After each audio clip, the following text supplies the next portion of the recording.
नमस्कार, स्वागत है आपका एसडीवी न्यूज पर। मैं हूं आपके साथ शिप्रा सैनी। लोकसभा चुनाव 2024 को लेकर सियासी बिसात बीत चुकी है। जी हां, तमाम पार्टियां अब गुना भाग में जुट चुकी हैं। जिस तरीके से एक तरफ विपक्ष लगातार एकता की बातें कर रहा है, लेकिन इन सब के बीच कई बड़ी खबरें जो सियासी गलियारों में सुर्खियां बटोर रही हैं, वो ये कि दरअसल कर्नाटक में जेडीएस बीजेपी के साथ गठबंधन कर सकती है, तो वहीं पंजाब में एक बार फिर बीजेपी को अकाली दल का साथ मिल सकता है। लेकिन इन सब के बीच एमएसपी पर घिरी सरकार ने बड़ा फैसला कर लिया है। खरीफ फसलों की एमएसपी की कीमत जो है उसमें बढ़ोतरी की गई है। इन तमाम मुद्दों पर बातचीत करेंगे वरिष्ठ पत्रकार अजय जी मेरे साथ हैं। अजय जी, बहुत बहुत स्वागत है आपका।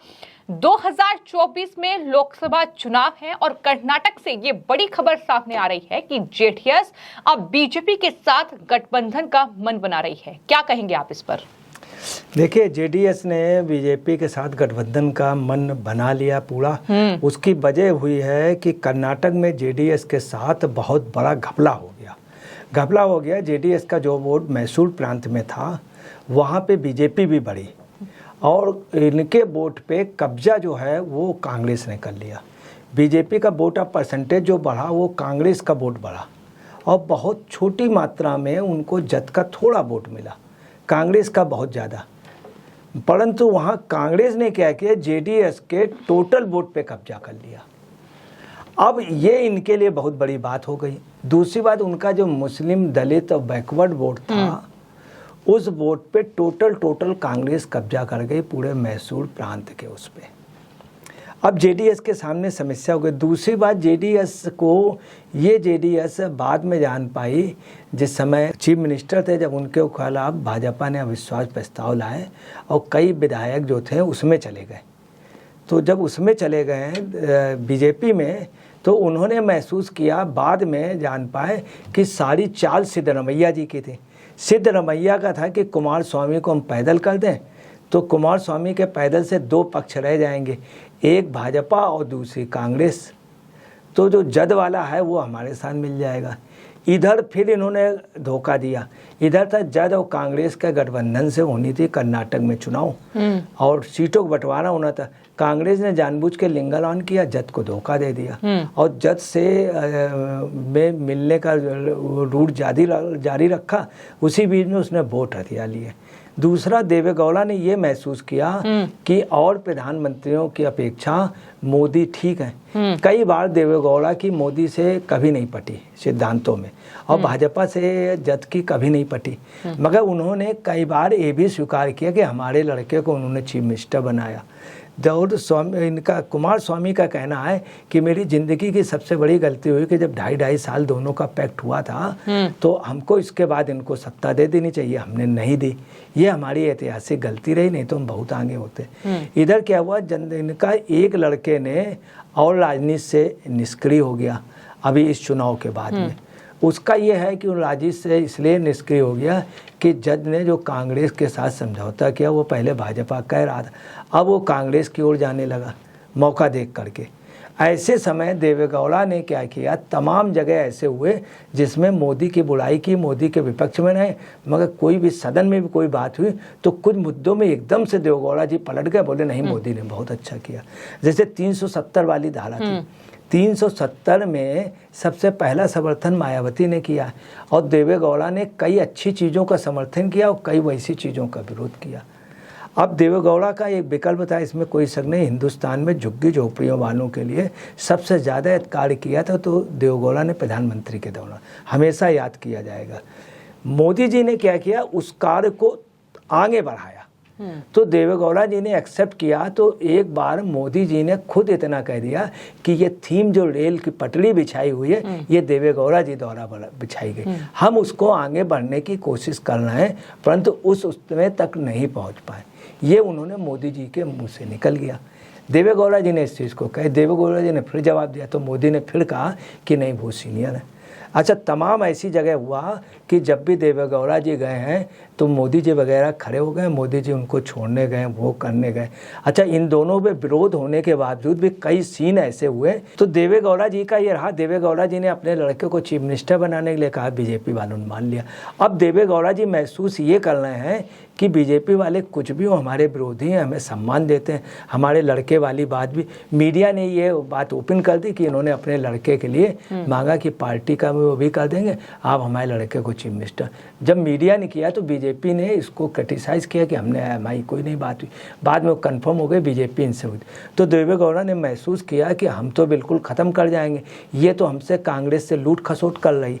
इसलिए देवेगौड़ा जी कई बार मूड बना चुके हैं, कई बार वो, मगर कुछ कारणवश नहीं हो पाया। सिद्धरमैया देवेगौड़ा का सबसे खास अभी जो बयान लगातार देवेगौड़ा के सामने आ रहे हैं, फिर चाहे वो जिस तरीके से संसद पहुंचना हो, प्रधानमंत्री नरेंद्र मोदी से उनकी मुलाकात की तस्वीरें हो, फिर चाहे वो पूर्व पीएम देवेगौड़ा का रेल दुर्घटना को लेकर जिस तरीके से उन्होंने रेल मंत्री का साथ दिया, ये कहते हुए कि विपक्ष का इस्तीफा मांगना बेवकूफी है, तो ये तमाम बयान हैं जो कहीं ना कहीं इस ओर इशारा कर रहे हैं कि आने वाले वक्त में बीजेपी और जेडीएस का गठबंधन का मन है लोकसभा चुनाव को लेकर। पूर्णतः मन है, चूंकि उनका जो है अब आगे आ रहा 2024 में लोकसभा चुनाव। देवेगौड़ा जी वहाँ पे एक बहुत सिंपल लेडी से हार गए थे चुनाव, कांग्रेस की उससे।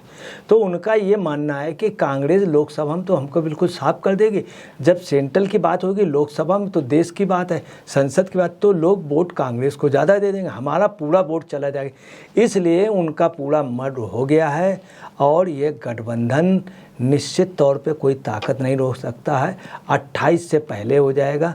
मोदी जब जाएंगे उसके पहले, अमेरिका जाने से पहले ये पूरा रोड और पूरा प्रोजेक्ट बन जाएगा, फिर घोषणा कभी भी हो सकती है। तो कुल मिलाकर विपक्ष को कहीं ना कहीं बड़ा झटका लग रहा है, क्योंकि विपक्ष इन्हीं तमाम क्षेत्रीय पार्टियों के जरिए अपने गठबंधन को, एकता के गठबंधन को जो बनाने की कोशिश कर रही है, वो तो खैर बिखरा हुआ है। लेकिन सवाल यहाँ ये भी है कि जो पंजाब की पार्टी है अकाली दल, वो एक बार फिर से बीजेपी के साथ गठबंधन कर सकती है। ऐसा अकाली दल की ओर से ही इशारा किया गया है कि एक बार फिर जो कृषि आंदोलन के वक्त कहीं ना कहीं नाराजगी थी, उसे दूर करके, गिले शिकवे भुलाकर अब एक बार फिर 2024 में एकजुट होने की तैयारी है।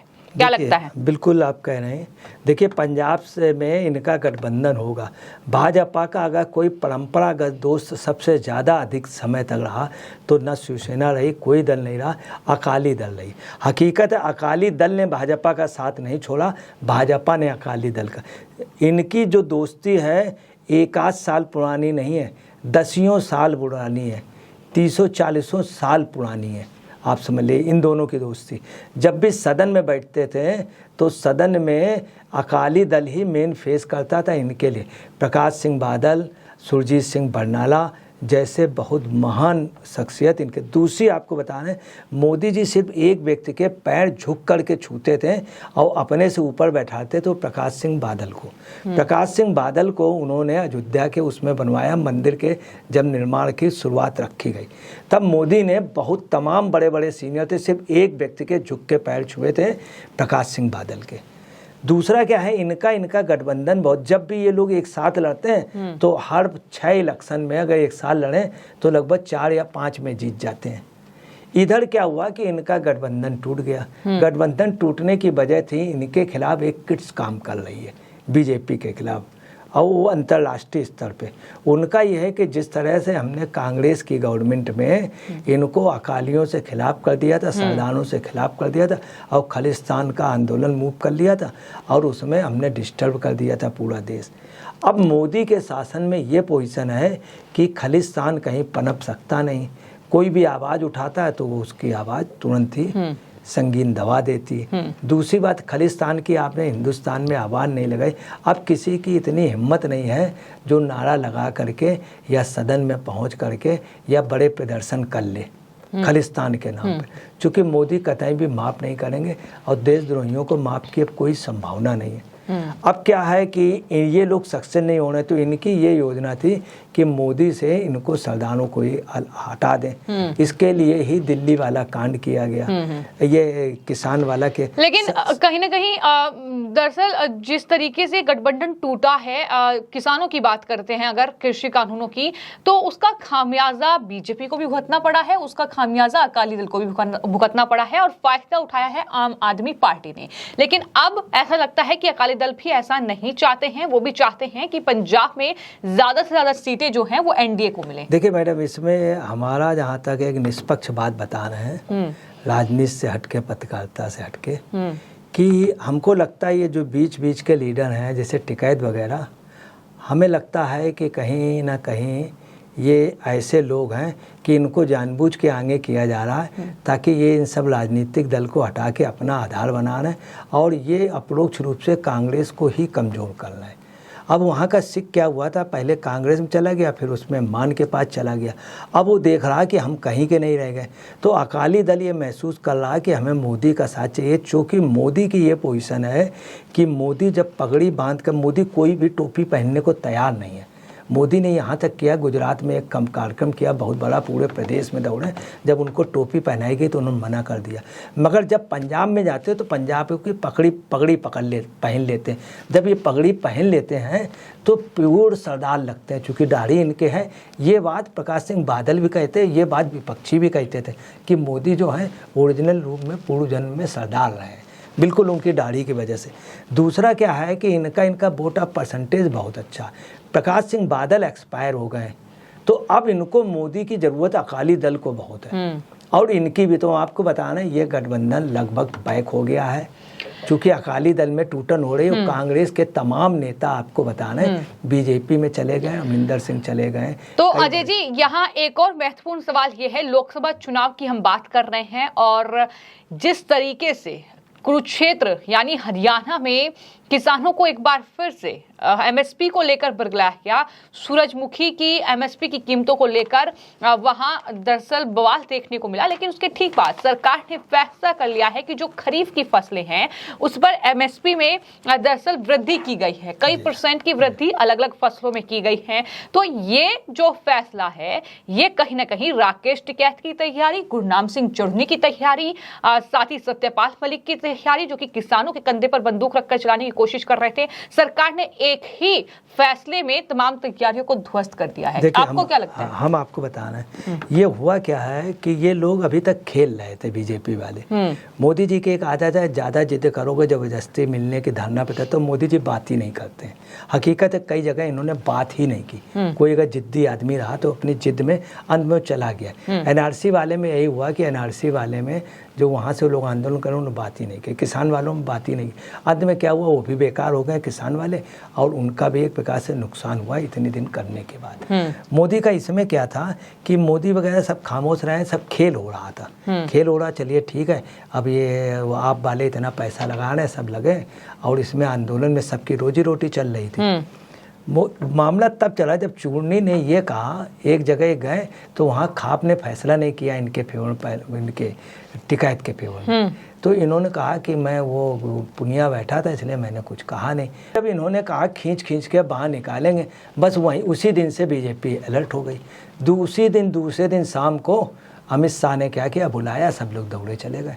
आज बुलाया तो लोग चले गए, ये बात ही नहीं कर रहे थे सेंट्रल गवर्नमेंट वाले। अब इन्होंने क्या किया, उसकी बाँह उतार दी, किसकी, चूर्नी की। चूर्नी तब से निकल नहीं रहा, वो कह रहा था हम बाँह खींच के करते हैं और लोगों को खींच मारेंगे। अब चूर्नी की इन्होंने दोनों बाहें उतार दी। अब क्या है, इन्होंने कितना टेक्निकल किया आप गौर करेंगे। सबसे ज्यादा जो हिंदुस्तान में महत्वपूर्ण है वो सूरजमुखी और मूंग। मूंग एक ऐसी चीज है जो सबसे ज्यादा फायदेमंद है, सबसे ज्यादा। मूंग कभी नुकसान नहीं करती है बुजुर्ग को, बच्चे को, बीमार को, और मूंग एक ऐसी चीज़ अगर आदमी खाएगा तो जीवित रहेगा। इन्होंने मूंग पे सबसे ज़्यादा एमएसपी बढ़ाई, दूसरी सूरजमुखी में बढ़ाई। इसके अलावा इन्होंने बड़े योजनाबद्ध तरीके से क्या किया, 2023 से 2024 के लिए क्या किया है कि आप यहाँ से अंदाज़ लगा लीजिए कि इन्होंने खरीफ क्रॉप के लिए 2560 रुपये से 4600 रुपये कर दिया। 2560 रुपये से 4600 रुपये कर दिया, और सीसमस जो है वो 4600 से 8635 कर दिया, मतलब दुगने से ज़्यादा। नाइजर सीड जो हैं उनको 3600 से 77,034 कर दिया, दुगने से ज़्यादा, हर एक चीज़ ढाई। और जो कॉटन थी, रुई थी, उसको 3750 से 6620 कर दिया, मतलब हर चीज़ समझ लिए दुगने में कर दी। अब किसानों की उनके उपज के लिए लाभकारी मूल्य सुनिश्चित करना और फसल विविधीकरण को प्रोत्साहित करने का काम इन्होंने इतने शॉर्ट टाइम पे कर दिया है कि चूर्णी और टिकैत को अभी मालूम हुआ होगा 2-4-5 मिनट पहले। आज उन्होंने खाप भी की थी, खाप असफल हो गई, अब मोदी ने धीरे से फूट दे दिया। इसके अलावा इन्होंने मेन क्या किया, अरहर, किसी ने ये नहीं गौर किया, अरहर, मक्का, उड़द और सूरजमुखी, धान और रागी, मूंगफली, तमाम चीज़ें आप समझ लीजिए, उड़द की दाल, इन सब में न्यूनतम समर्थन मूल्य बढ़ा दिया। इस समर्थन मूल्य से बढ़ाने से क्या हुआ, एमएसपी के बढ़ाने से क्या हुआ, जो किसान आज आंदोलन भी कर रहे थे वहाँ पानी आनी फेंका गया। तो हंसी की बात है, जब पानी आनी फेंका गया तो टीवी में जब उन्होंने न्यूज़ देखी तो सब गुस्सा रहे कि टिकैत हमको कहाँ पकड़ लाया था। यही खाप पंचायत में हुआ। खाप पंचायत वाले जो आज पंचायत चल रही थी वो सब छोड़ के टीवी में न्यूज़ सुनने लगे, ये सब वापस चले गए। ठीक है जी। तो अब ये सब पैदल हो गए। तो जिस तरीके से 2024 लोकसभा चुनावों को लेकर लगातार सियासी सरगर्मियां तेज हैं और इस पूरे मुद्दे पर हमने अजय जी से बातचीत की है, फिर चाहे वो कर्नाटक में जेडीएस के साथ बीजेपी के गठबंधन को लेकर हो या फिर पंजाब में अकाली दल के साथ बीजेपी का गठबंधन, इसके अलावा तेलुगु देशम पार्टी से लेकर कई ऐसे राजनीतिक दल हैं जो कि क्षेत्रीय दल हैं अलग अलग राज्यों में, उसके साथ बीजेपी का गठबंधन 2024 लोकसभा चुनाव को लेकर हो सकता है।